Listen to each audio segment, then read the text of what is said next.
नमस्कार मित्रों, संवाद विथ कनु सर इस चैनल पर आपका बहुत बहुत स्वागत है।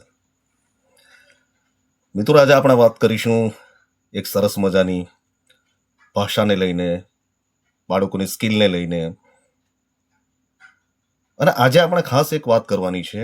એ વાત છે બાળકોનું આપણે મનોવૈજ્ઞાનિક મૂલ્યાંકન નથી કરતા. ખરેખર તો થવું જ જોઈએ. બાળકોનું સાયકોલોજીકલ એનાલિસિસ થવું જોઈએ. એ એટલા માટે મહત્વની બાબત બની રહી છે કારણ કે એ મનોવૈજ્ઞાનિક મૂલ્યાંકનથી આપણને ખ્યાલ આવે છે, શિક્ષકોને કે વાલી મિત્રોને કે બાળકને પોતાને પણ ખ્યાલ આવે છે કે એમની શિક્ષા, એમની એજ્યુકેશન, એમનો અભ્યાસ કયા શૈક્ષણિક પ્રવાહ તરફ જાય છે, એમની રુચિનો ખ્યાલ આવશે, બરાબર, એમના ઝુકાવનો ખ્યાલ આવશે. અને ખાસ કરી મહત્વની વાત એ છે મિત્રો કે બાળ સહજ કે વિદ્યાર્થી સહજ જે જિજ્ઞાસાઓ જે જન્મે છે ને, પ્રશ્નો જન્મે છે ને, એમના ઉત્કંઠાઓ જન્મે છે ને, એની અંદર જે ભાવ જાગે છે શિક્ષાને લઈને, કૌશલ્યને લઈને કે કલાને લઈને, આર્ટને લઈને, એમના જે તરંગો છે, એમના જે વાઇબ્રેશન્સ છે, એનો ખ્યાલ આવશે, એની પીછાણ થશે આપણને. એટલા માટે કહું છું કે મહત્વની બાબત બની રહે છે એજ્યુકેશનની અંદર કે મનોવૈજ્ઞાનિક મૂલ્યાંકન બાળકોનું થવું જોઈએ. અને એનાથી આ ફાયદા છે કે કમસે કમ આપણને પીછાણ થાય છે, ઓળખ થાય છે કે એમની રુચિ, એમનું કૌશલ્ય કઈ તરફ છે, એમનો એજ્યુકેશન સ્ટ્રીમ કઈ તરફ છે, એમનો આપણને ખ્યાલ આવશે મિત્રો. તો આજે આપણે મનોવૈજ્ઞાનિક મૂલ્યાંકન અને પુસ્તકોનું મહત્વ, બે વાત આપણે આ એપિસોડની અંદર આપણે કરીશું, એનું વિશ્લેષણ કરીશું. મિત્રો, શિક્ષણ જે ખરું ને, એ શિક્ષણ વિદ્યાર્થીના માનસ સાથે સંકળાયેલું હોય છે, એની માનસિકતા સાથે, એની સાયકોલોજી સાથે, એના મનોવિજ્ઞાન સાથે સંકળાયેલું હોય છે. એટલા માટે મનોવૈજ્ઞાનિક મૂલ્યાંકન થવું જોઈએ. સીધી વાત છે.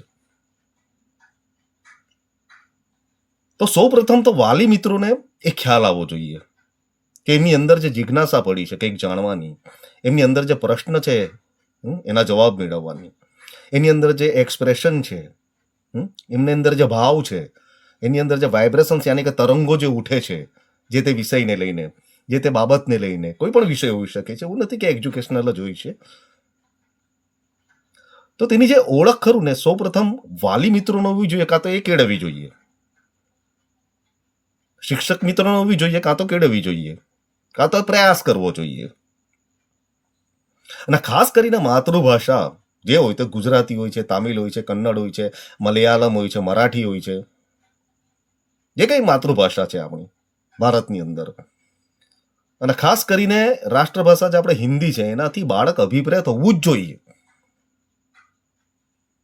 આ બહુ જવાબદાર પર કહું છું. આપણી જે પ્રાદેશિક ભાષા કરી, આપણી મધર લેંગ્વેજ હોય, કોઈ પણ મધર લેંગ્વેજ હોઈ શકે, જેનું હું નામ ભૂલી ગયો છું હમણાં, અને હિન્દી આપણી રાષ્ટ્રભાષા, એનાથી બાળક અભિપ્રેત હોવું જ જોઈએ, તથા એને પ્રોત્સાહિત કરવું જોઈએ એ તરફ. ખ્યાલ આવ્યો? આપણે નેક્સ્ટ એપિસોડમાં આ જ વાત કરવાનો છે કે શિક્ષણ માતૃભાષામાં હોવું જોઈએ કે નહીં હોવું જોઈએ. એની સરસ મજાની ચર્ચા કરવાની છે, આપણે વિશ્લેષણ કરીશું, એની સમીક્ષા પણ કરીશું.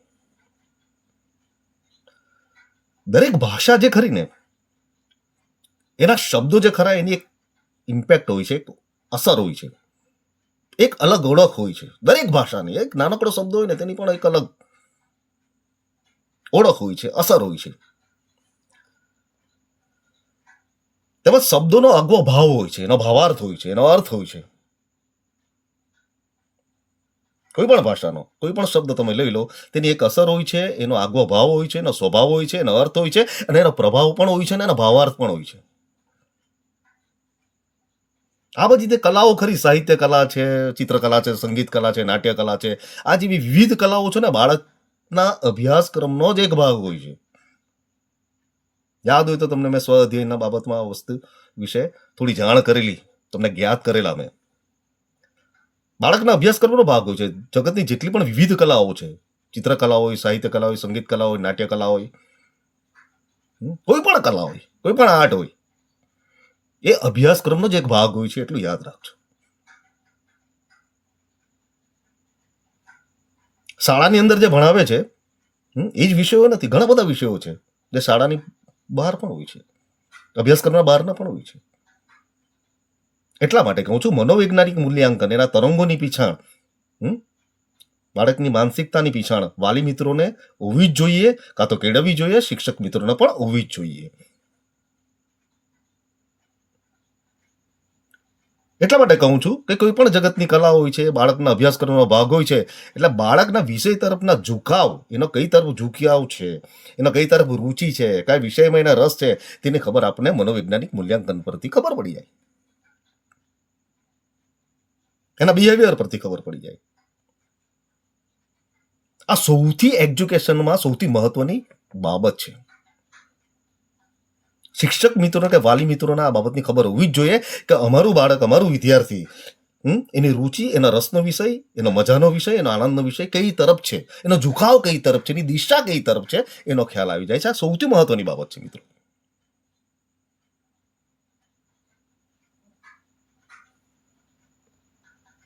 હવે અભિવ્યક્તિ કરવાનું છે.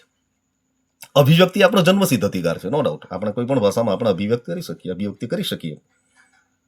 જગતની જેટલી પણ કલાઓ છે અભિવ્યક્તિનું જ માધ્યમ છે. એ પછી સાહિત્ય કલા હોય, ચિત્રકલા હોય કે બીજી કલા હોય કે સંગીત કલા હોય છે. એટલે વિવિધ કલાઓને ને એના પાસાઓ પણ સમજવા પડે, કાં તો સમજાવવા પડે બાળકને, વિદ્યાર્થીને સમજાવવા પડે, અને સાહજિકતાથી અને સરળતાથી સમજી શકશે.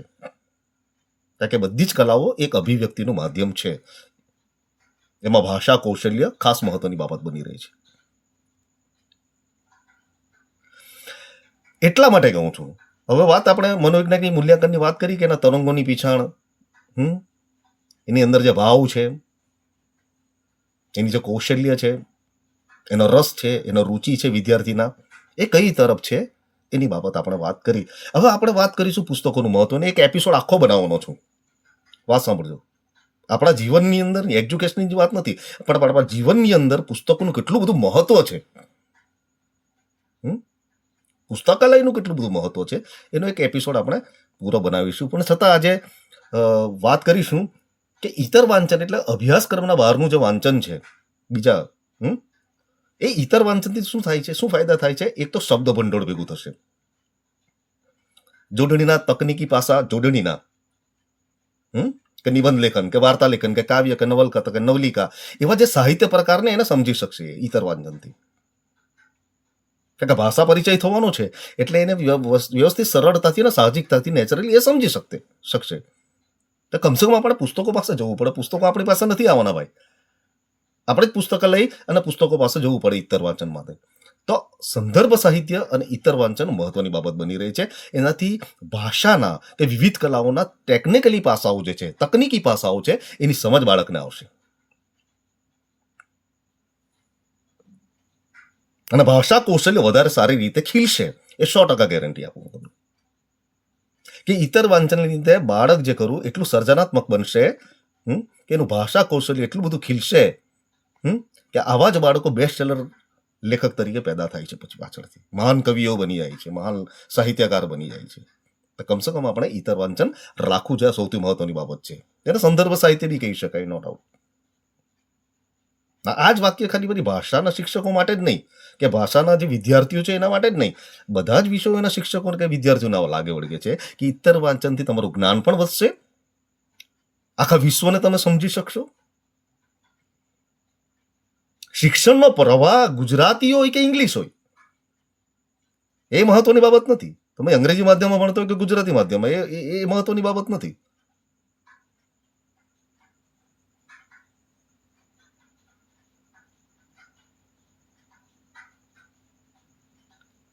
ખ્યાલ આવી ગયો પરિવાર?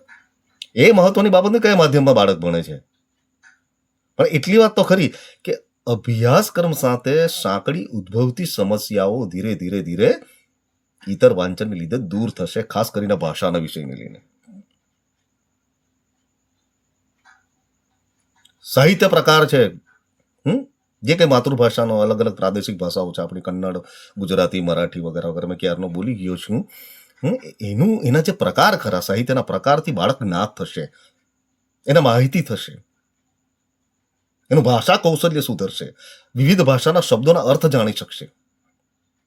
આ કેટલો મોટો ફાયદો છે. એટલે કહું છું કે કોઈ બી માધ્યમમાં ભણતું હોય એ મહત્વની બાબત નથી. આપણે બાળકને બાળ મેગેઝિનથી, બાળક નાનકડું હોય છે, પ્રાઇમરીમાં ભણતું હોય છે કે જુનિયરમાં ભણતું હોય છે, આપણે કોમિક્સથી બી શરૂઆત કરી શકીએ. કોમિક્સથી આપણે શરૂઆત કરી શકીએ, બાળ મેગેઝિનથી શરૂઆત કરી શકીએ. યાદ હોય તો મેં પણ પોતાની શરૂઆત, વાંચનની શરૂઆત ચંપક મેગેઝિન છે, ચાંદા મામા છે, કોમિક્સ છે, એનાથી શરૂઆત કરી નાનપણમાં. એને લીધે મારા ભાષા કૌશલ્ય બહુ સુધર્યું, મારું વક્તવ્ય સુધર્યું, ભાષાને શું સમજી શક્યો, એમના શબ્દોના અર્થ સમજી શક્યો, એના ઉચ્ચાર, આપણે જે ઉચ્ચાર કરીએ છીએ ને શબ્દોના, એને સમજી શક્યો, કેવી રીતના બોલાય, વાક્ય રચના કેવી રીતના બને. એઝ અ વક્તા તરીકે આપણે જઈએ તો કેવી રીતે વાક્ય રચના, કયા શબ્દો પર ભાર મૂકવાનો હોય છે, એના આરો અવરો શું છે, એની પીચ શું છે, એની વાત કરવાની છે. તો બાળકના રુચિઓને અભ્યાસક્રમ સાથે સાંકળીએ. બાળકના જે ઇત્તર વાંચનના કે વિવિધ કલાઓના જે રસ અને રુચિ હોય છે એને આપણે અભ્યાસક્રમ સાથે સાંકળી, ઔપચારિક અભ્યાસક્રમ સાથે સાંકળી એમની જે સમસ્યાઓ છે ભાષાને લઈને ધીરે ધીરે આપણે એને હલ કરી શકીએ. એકદમ સરળતાથી હલ થઈ જાય. આ મારો દાવો છે, ખરેખર અનુભવ પણ છે. તેથી બાળકની જે મૌલિકતા છે ને, બાળકની અંદર જે મૌલિકતા હોય છે, એની જે નેચરલ સ્વતંત્ર હોય છે, ફ્રીડમ હોય છે, સમસ્યાઓ હોય છે, તો મૌલિકતા અને એની બૌદ્ધિકતા એકદમ સર્જનાત્મક રીતે બહાર આવશે મિત્રો. હકીકતમાં કહું છું, ઇતર વાંચનને લીધે એની મૌલિકતા, બાળકની મૌલિકતા, એની બૌદ્ધિકતા સર્જનાત્મક રીતે બહાર આવશે. અને ત્યાંથી શરૂઆત થાય છે સર્જનાત્મકતાની. કવિ, લેખક, સાહિત્યકારો આ રીતે શરૂઆત થતી હોય છે, ધીરે ધીરે શરૂઆત થતી હોય છે. તો શિક્ષકોની મદદ લઈને, આપણે શિક્ષકોની કે વાલીઓની મદદ લઈને, કઈ મિત્રોની મદદ લઈને એ લોકોને બાળકોને આપણે વિગતો પણ આપી શકીએ. શિક્ષકોની મદદ લઈ આપણે ઇતર વાંચનની એક યાદી પણ શાળાની અંદર બનાવી શકાય કે ઘરની અંદર બનાવી શકાય. તો નાના બાળકોને બાળ મેગેઝિનથી આપણે શરૂઆત કરી શકીએ. કમસે કમ ભાષા પરિચય થશે અને ભાષાઓના શબ્દોના જે અર્થ છે, ભાવાર્થ છે, એનો સ્વભાવ છે, એની જે અસર છે એને સમજી શકીએ. એના મહત્વની બાબત છે, એની મહત્વતા સમજી શકીએ બાળક. એટલે ઇત્તર વચનની યાદી બનાવીને બાળકને અભ્યાસક્રમ ઉપરાંતનું પણ સતત વાંચન આપી શકાય. યાદ હોય તો મેં પહેલા એપિસોડમાં તમને કહ્યું હતું, યાદ હોય તો કે પહેલા એપિસોડની મેં કીધું કે મનુભાઈ પંચોળીએ, જે જાણીતા સાહિત્યકાર છે, એમણે કીધું કે વાંચન ભૂખ અને વાંચન શોખ ના હોય ને તેવા વિદ્યાર્થીને સ્નાતક કે અનુસ્નાતક ગણવા જોઈએ કે ના ગણવું જોઈએ, એમને સાફ ના પાડી છે.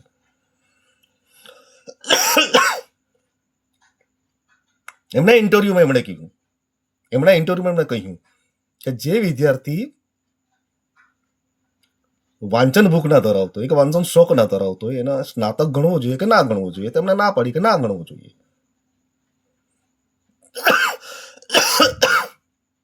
આપણી પાસે મોટા સર્ટિફિકેટ ને ડિગ્રી હોય છે, મોટા ડિગ્રી અને સર્ટિફિકેટ, એનાથી કામ નથી ચાલવાનું છે, એનાથી કામ ના ચાલશે મિત્રો. અને આ કથન જે બોલ્યા છે મનુભાઈ પંચોળી, એમાં બિલકુલ અતિશયોક્તિ નથી. કોઈની નિંદા કરવાનો પ્રશ્ન નથી, કોઈને અપમાન કરવાનો પ્રશ્ન નથી.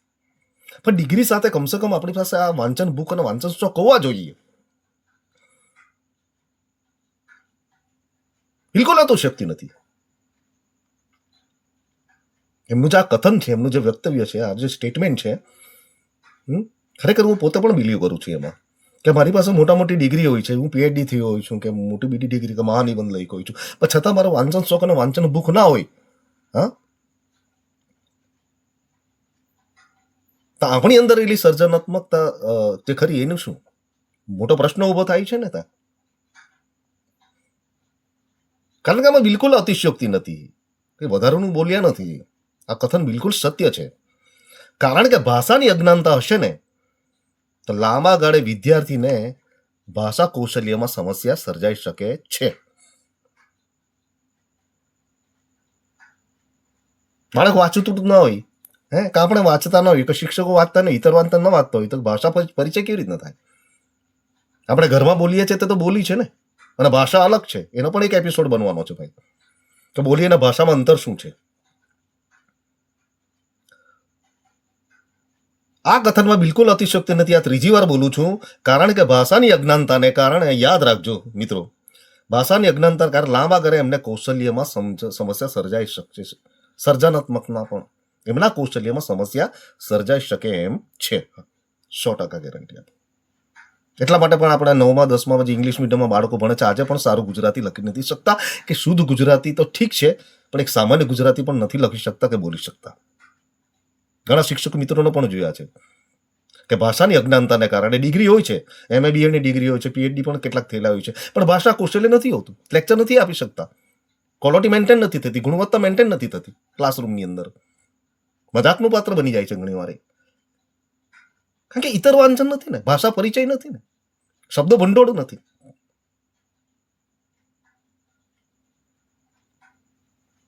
સર્જન શક્તિ નથી.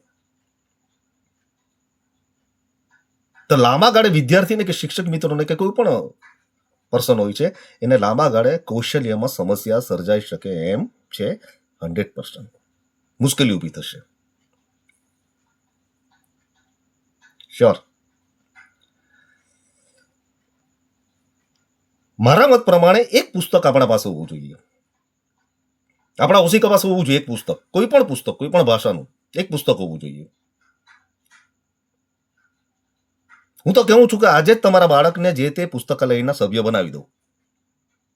50-100 રૂપિયામાં આપણે સભ્ય બની જાય, દુનિયાભરનું વાંચન, વૈશ્વિક વાંચન પણ કરવાનું મળે, જોવાનું મળે. એનાથી જ્ઞાન પણ વધશે અને શબ્દ ભંડોળ કે ભાષા પરિચય પણ થશે. એ વધારેનો ફાયદો છે. આ સૌથી મહત્વની બાબત છે. યાદ રાખજો કે આપણા ઓશિકા પાસે રોજ રાત્રે 1 કલાક તમે સૂતા પહેલા, જ્યારે સમય મળે ત્યારે, એવું નથી, પણ મારા મત પ્રમાણે કે આપણા ઓશિકા પાસે એક પુસ્તક હંમેશા હોવું જોઈએ વાંચવા માટે. 1 કલાક તમે વાંચો, ફાયદા જ ફાયદા છે. તમારા બાળકને જે તે પુસ્તકાલયના સભ્ય બનાવી દો. મારો દાવો છે કે પુસ્તકો તમારા બાળકના સૌથી વફાદાર મિત્ર અને શિક્ષક સાબિત થશે. 100% ગેરંટી કહું છું, હું દાવો કરું છું. બાળ મેગેઝિન કે પરિપક્વ મેગેઝિન, મેચ્યોર લિટરેચર પણ તમે આપી શકો ઉંમર પ્રમાણે. બાળક મોટા ધોરણ હોય તો મેચ્યોર લિટરેચર તમે પણ વાંચવા આપી શકો છો.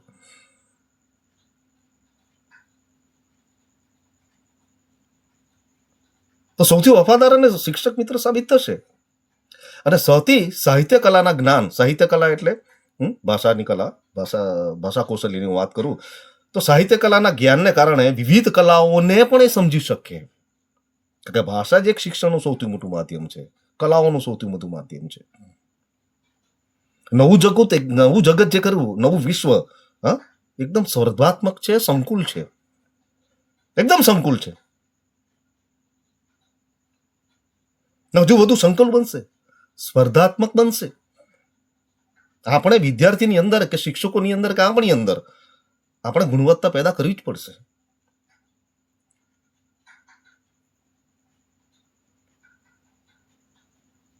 તો સંકુલ જગતની અંદર સમસ્યાઓ ઘણી બધી છે, ઉદ્ભવશે, મુશ્કેલી હશે, જટિલ હશે, અટપટી હશે. એ માટે વિચાર પ્રેરક પણ સાહિત્ય આપી શકાય, પરિપક્વ સાહિત્ય પણ આપી શકાય, વિદ્યાર્થીની વય પ્રમાણે, એના ધોરણ પ્રમાણે. તો મારા મતે એક પુસ્તક આપણા ઓશિકા પાસે હોવું જોઈએ ને રોજ તમે 1 કલાક કે 2 કલાક વાંચો તમારા સમય પ્રમાણે. એના ખૂબ જ મોટા ફાયદાઓ છે મિત્રો, ખૂબ જ મોટા ફાયદાઓ છે. બહુ મહત્વની બાબત છે. શોર્ટમાં હું કહું છું, ટૂંકમાં કહું છું કે કલા, વિવિધ કલા અને આપણો જે ઔપચારિક અભ્યાસ છે, જે આપણે શાળાની અંદર ભણીએ છીએ, એમનો સમન્વય જે કરો ને, અદ્ભુત પરિણામ આપશે. તમે ધાર્યું ન તો એવા નિષ્કર્ષ નીકળશે, એવો નિચોડ આપશે, પરિણામ આપશે. એટલા માટે કહું છું મિત્રો કે પ્રબુદ્ધ બનો, સ્વયં પ્રકાશિત બનો, સૂર્ય બનો. આપણે ચંદ્ર નથી બનવાનું. પ્રેરણા લેવાની છે દરેક પાસેથી, પણ છતાં પોતાને સેલ્ફ બ્રાઇટનેસ જે કહેવાય છે ને, એના માટે ભાષા કૌશલ્ય અને પુસ્તકો ખૂબ જ જરૂર છે મિત્રો. તો સૂર્ય બનો, સ્વયં પ્રકાશિત બનો.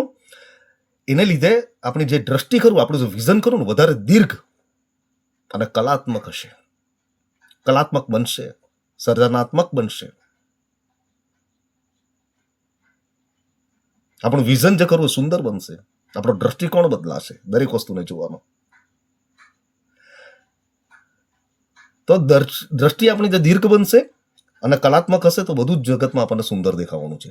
એને એક સકારાત્મક ભાવનાઓ પેદા થશે એને લીધે કે ના, આ વસ્તુ હોવી જોઈએ, પુસ્તકો આપણી પાસે હોવા જોઈએ. એટલા માટે કહું છું કે પુસ્તકો એટલા માટે કે રુચિ અને રસનો વિષય છે. અભ્યાસ જે કરો ને રસ અને રુચિનો વિષય છે. એટલા માટે એનું મનોવૈજ્ઞાનિક મૂલ્યાંકન પણ થવું જ જોઈએ. અને મનોવૈજ્ઞાનિક મૂલ્યાંકનથી જ આપણને વિદ્યાર્થીના કે શિક્ષકોના કે મારા કે તમારા કોઈ પણ પર્સનના એમના રુચિ વિશે ખ્યાલ આવશે, એમના ઝુકાવ વિશે ખ્યાલ આવશે, એમની અંદર જે તરંગો ઉઠે છે, એની અંદર જે ભાવ જાગે છે વિષયોને લઈને કે બીજા વિષયોને લઈને. વિષયો એ જ નહીં કહેવાય જે શાળામાં ભણતા હોય છે. વિવિધ કલાઓની મેં વાત કરી તો એ જ વસ્તુ કે બહાર અભ્યાસક્રમનું બહારનું પણ બાળક એમનો ઝુકાવ હોઈ શકે છે. તો એની જે પીછાણ, એની ઓળખ શિક્ષક મિત્રોને અને બાળકોને હોવી જ જોઈએ, કે ખાસ કરીને વાલી મિત્રોને હોવી જોઈએ. આ ખૂબ જરૂરી છે મિત્રો. તો આ થઈ મનોવૈજ્ઞાનિક મૂલ્યાંકનની વાત. આપણે શાળાઓની અંદર હંમેશા આપણે મેરિટના આધારે બાળકોનું મૂલ્યાંકન કરતા હોઈએ છીએ, પણ ના, શરૂઆતના પાયાની વાત છે. પાયાની વાત એ જ છે કે જ્યાં સુધી આપણે એનું મનોવૈજ્ઞાનિક મૂલ્યાંકન ના કરીશું ત્યાં સુધી એને રસ અને રુચિ વિશે નહીં જાણીશું કે બાળકનો અભ્યાસક્રમ તરફની જે ઝુકાવ છે એ કઈ દિશા તરફ જાય છે. હવે મિત્રો, તો ફરી મળીશું ફરી એકવાર એજ્યુકેશન સબ્જેક્ટને લઈને. ત્યાં સુધી રજા આપો. નમસ્કાર. જય હિન્દ, જય ભારત. નમસ્કાર.